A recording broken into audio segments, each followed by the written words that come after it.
It's time to make a user interface for our game. We're going to have a welcome screen when the game starts, and we're going to have a screen that displays at the end of the game, either to say you died, if you died, do you want to play again, or to say congratulations, you won, if you got to the end of the game. We're going to use inheritance again to speed things up for us, and we're also going to use themes again to ensure consistency across our game and also to save ourselves a bit of work. In preparation, I have gone into Google Fonts, which is fonts.google.com, and I also have open a Finder window. That's the file system in my Mac, so I guess it would be Windows Explorer if you're using a Windows PC. But anyway, I've got my game open in my file system, so this is just the folder where I've saved my game. So back into Google Fonts, and it's just our title. So if I just type Robot Miner, we are going to use the font. So if I go into search fonts, we want Orbitron, Orbitron, and there we go. There is our title in Orbitron. So I click on that.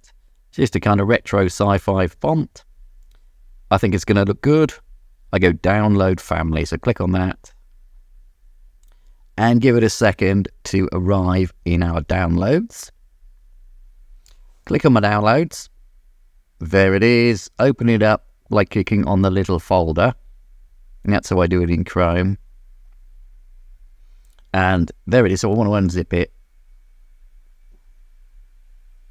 I just double click to unzip it. And there it is. So we open this folder here, and we just want this folder, this file here, Orbitron variable weight TTF, and I want to move it into my assets folder. So I'm just clicking and dragging it into assets, and give it a minute or two to move over, and then we're good to go. Okay, so now if I click in my assets folder, I have got my font. If I head over into Godot, it should have copied over. Let's open assets. I can close that for the time being. It hasn't. Click the project list. Back into Robot Miner. What you should see is it updating the file system.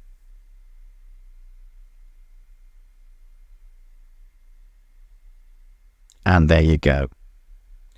Okay, in the next section, we will start building our user interface. I hope to see you there.